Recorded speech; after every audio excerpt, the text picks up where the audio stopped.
साथियों, भारत के गांवों के लिए, गांव में रहने वालों के लिए जितना काम पिछले 6 वर्षों में किया गया है, उतना आजादी के 6 दशकों में भी नहीं हुआ। 6 दशक तक गांव के करोड़ों लोग बैंक खातों से वंचित थे। ये खाते अब जाकर के खुले हैं। 6 दशक तक गांव के करोड़ों लोगों के घर में बिजली का कनेक्शन नहीं था। आज हर घर तक बिजली पहुंच चुकी है। 6 दशक तक गांव के करोड़ों परिवार शौचालय से वंचित थे। आज घर घर में शौचालय भी बन गए हैं। साथियों, दशकों तक गांव का गरीब गैस कनेक्शन के लिए सोच भी नहीं सकता था। आज गरीब के घर भी गैस कनेक्शन पहुंच गया है। दशकों तक गांव के करोड़ों परिवारों के पास अपना घर नहीं था। आज गांव के करीब करीब 2 करोड़ गरीब परिवारों को पक्के घर मिल चुके हैं और आने वाले बहुत ही कम समय में जो बचे हुए हैं उनको भी पक्के घर मिले, इसके लिए मैं जी जान से लगा हुआ हूं। दशकों तक गांव के घरों में पानी, घर में पानी, पाइप से पानी, कोई सोच नहीं सकता था। 3-3 किलोमीटर हमारी माताओं बहनों को सर पे इतना बोझ उठा करके पानी लेने के लिए जाना पड़ता था। अब हर घर में पानी पहुंचाना है। आज देश के ऐसे 15 करोड़ घरों तक से पीने का पानी पहुंचाने के लिए जल जीवन मिशन चलाया जा रहा है। देश के हर गांव तक ऑप्टिकल फाइबर पहुंचाने का भी एक बहुत बड़ा अभियान भी तेजी से हो रहा है। पहले लोग कहते थे बिजली आती है जाती है, अब लोग शिकायत करते हैं मोबाइल फोन में कनेक्शन आता है जाता है। इन समस्याओं का समाधान वो ऑप्टिकल फाइबर में है। साथियों, जहां अभाव होता है वहां ऐसी ऐसी ताकतों का प्रभाव, ऐसी ऐसी ताकतों का दबाव परेशान करके रख देता है।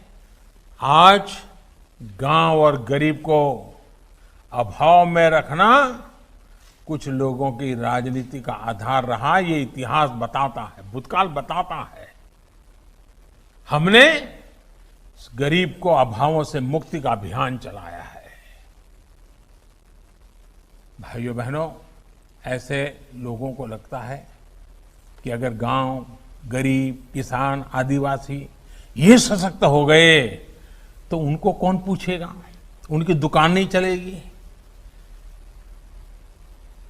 कौन उनके हाथ पैर पकड़ेगा, कौन उनके सामने आकर के झुकेगा। और इसलिए इन लोगों का तो यही रहा कि गांव की समस्याएं बनी की बनी रहे, लोगों की समस्याएं बनी की बनी रहे, ताकि उनका काम चलता रहे। और इसलिए कामों को अटकाना, लटकाना, भटकाना, यही उनकी आदत हो गई थी। दिक्कत हो रही है। वो लोग बौखलाए हुए हैं। ये बौखलाहट किसानों के लिए नहीं है, खुद की दुनिया जो अब देश समझने लगा है ना, उसकी परेशानी है। पीढ़ी दर पीढ़ी बिचौलियों, घुसखोरों, दलालों, इनका तंत्र खड़ा करके जो इन्होंने एक अपना बड़ा ही एक प्रकार से मायाजाल बना के रखी थी। देश के लोगों ने इनकी मायाजाल को, इनके इन सभी मंसूबों को ढहाना देश की जनता ने शुरू कर दिया है। करोड़ों भारतीयों की भुजाएं जहां एक तरफ भारत के नवनिर्माण में जुटी हैं, वहीं ऐसे लोगों की सच्चाई भी उजागर कर रही है। देश के वो लूटने में लगे रहे लोगों को देश अब पहचानने लगा है। इसलिए ही ये लोग आजकल हर बात का आंख बंद करके बस विरोध करो, गाली गलौज करो, गंदी भाषा का प्रयोग करो, यही कर रहे हैं। इन्हें न गरीब की चिंता है, न गांव की चिंता है, न देश की चिंता है। उनको हर अच्छे काम के प्रति परेशानी हो रही है। ये लोग देश के विकास को रोकना चाहते हैं। ये लोग नहीं चाहते हैं कि हमारे गांव, गरीब, हमारे किसान, हमारे श्रमिक भाई बहन भी आत्मनिर्भर बने। आज कृषि क्षेत्र में जो सुधार हुए हैं, उससे जिन्हें किसानों को लगता था, लेकिन आज हमने 1.5 गुना एमएसपी हमने करके दिखाया, वो नहीं कर पाए थे।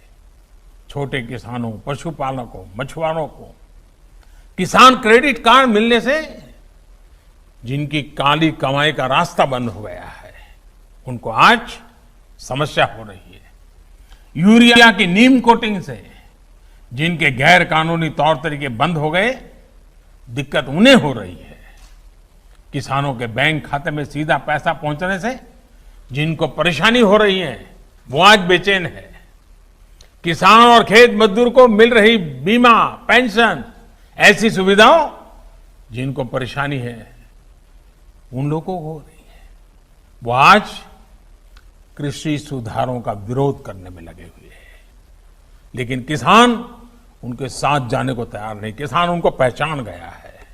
साथियों, हमारे यहां हमेशा कहा जाता है कि भारत की आत्मा गांवों में बसती है, लेकिन सच्चाई यही है कि भारत के गांवों को उनके नसीब पर छोड़ दिया गया, उनके ही हाल उनके हाथ छोड़ दिया।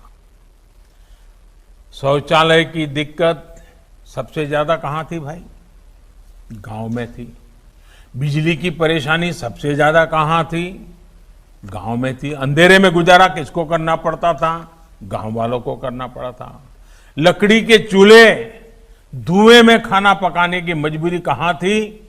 गांव में थी।